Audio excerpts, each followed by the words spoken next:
Whenever my dog wants to enter a room, he always scratches the door to let me know that he wants to enter, which is exactly why I decided to create this automatic door opener that will detect whenever my dog wants to enter a room using a sound sensor, and of course when my dog scratches, the door will open. But before we go more in depth in how this actually works and how well it works, I think it's important to look at the design process. And so I first started off with a problem statement that says, my dog wants to enter my room, but the door is closed and he cannot twist the doorknob to open it. Like I said, my dog scratches the door anytime he wants the door to be open, and usually what I do is I twist the doorknob and open the door a little bit, and with his paw he will continue scratching the door once it's a little bit open, and he can actually push the door fully open so he can enter the room. And so all I need is just for the doorknob to twist so he can just push the door open with his paw and enter the room whenever he wants, even if I'm not there. And for the research part, I put many automatic door openers either use buttons, which my dog can press, or sensors, which placing in the correct spot can be difficult because my dog can be unpredictable, but it can still be an option. Sound sensors might be a good move because it can pick up my dog's scratches. However, the sound module might react to other sounds, which can cause the doorknob to twist even if my dog isn't there. And unfortunately, that is a problem that I did run into later. And for the requirements, I put twist doorknob so that my dog can push the door open, and twist doorknob when my dog wants to enter. So those are the two basic requirements that this build needs to complete. And then for the brainstorming sketch, of course I tried to draw the little door, then the doorknob, then the string that is attached to the doorknob, and the servo motor, then of course the Arduino, which will serve as a microcontroller. And at the bottom we have the sound module that will detect my dog's scratches, and then of course my dog at the bottom scratching the door. And this for this more close-up view, we can see a little better how the servo motor will be attached, and the Arduino and the microphone, and how it will twist the doorknob. And of course I forgot to draw the batteries, but it doesn't really matter. I managed to find a good place for them. And for the circuit we have two batteries. The first battery will power the Arduino and the sound sensor, and then the second battery, the 12-volt battery, will be converted to 6 volts and it will power the servo motor. That is the basic circuit schematic that I drew. And to continue with this project, I decided to get my hands on the sound module. That worked pretty well. Of course, it's for beginners, so it wasn't that advanced. It could really only detect sound, so any sound will be detected, not any specific sound. And then I did my research on how that sound module worked so that I wouldn't come into this project without knowing anything. And then I moved on to the wiring part. I started off with the buck converter, connecting it to the servo motor. Then I connected the servo motor to the Arduino.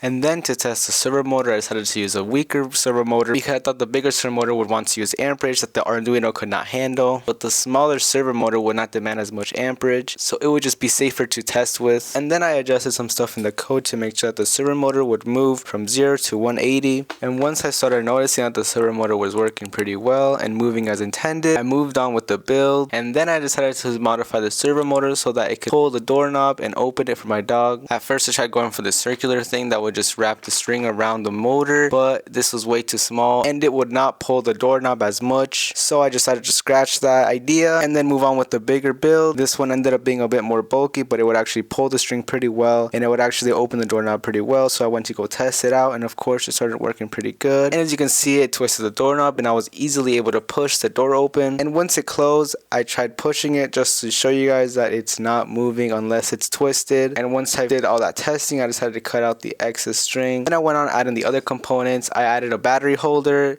the buck converter, the Arduino, and I managed to slap them all onto that door. And then I went on and added the microphone at the bottom. As you can see, I managed to put the microphone on a pretty good place. And then I finally went on to test it to see if it could detect the scratches, and then it was able to detect the scratches. As you can see, I was able to push the door open, and that is exactly how I imagined my dog to do it.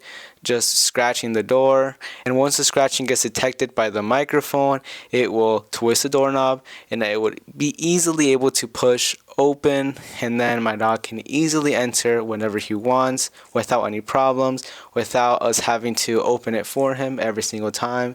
And this looked like it worked pretty well. So when I went to go get my dog, I noticed that he was laying down chilling. I didn't want to really ruin his vibe. I thought he was, tired, so I just decided to wait some time, test it later. And then after a little bit, he was pretty awake, so I decided to go test it out. But this is actually the hardest part of the project. It wasn't even the build or the program or any of that. It was actually getting my dog to want to scratch the door open and open it on camera. So as you can see, I kind of struggled. I would try to keep him outside of the room, but he would just get inside the room pretty quickly, and then he would just not let me close it. I didn't want to crush him. I did not want to, hurt him. So I just let him enter the room sometimes, or just kept the door open. And then I also stood outside the room room, just trying to get him to enter, but of course that didn't really work. He didn't really understand what I was trying to do. And I would just slightly open the door just so he could start scratching it, but he just entered the room. And on one attempt, when I was trying to adjust the doorknob, it made some noise and the sound detector detected that. So then it started twisting the doorknob. I just kind of pushed it a little bit for him, so he kind of entered like that. So it wasn't really it, so I just had to try again. And then for one of the attempts, my mom just opened the door for him and he just entered like that. And on this attempt, as the servo motor was twisting the doorknob, it actually broke. The top of the servo motor actually came off, and then it messed with the gears, and then the servo motor just started acting up and it started not doing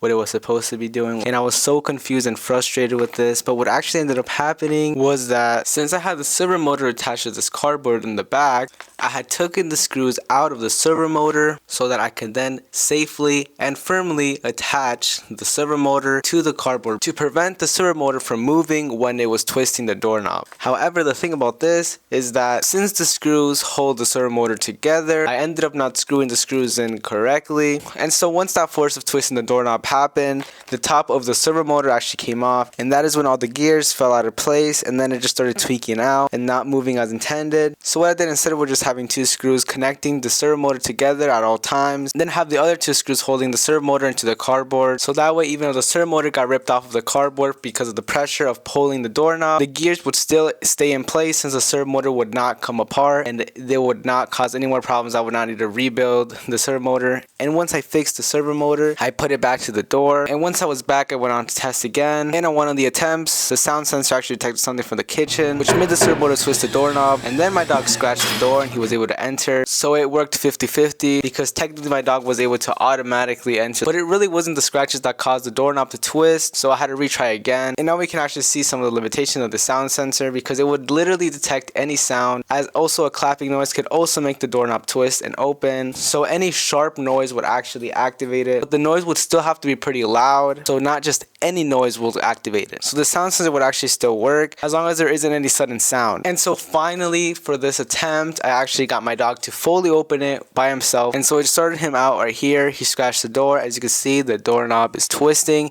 and the door did actually kind of open a little bit. So even though the doorknob went back up, the door was actually still open. And so once he started to scratch the door again, he was actually able to push the door open and enter the room all by himself. So yeah, it actually ended up working. Again, the hardest part about this project was getting him to actually cooperate. And I'll call this a success because my dog was able to open the door without any assistance, just him and the robot. And it can definitely look better if he just keeps practicing. But anyway, that is the video. Thank you guys so much for watching. If you guys have any other video ideas, let me know in the comments. Make sure to like and subscribe. Thank you guys for watching again. And yeah.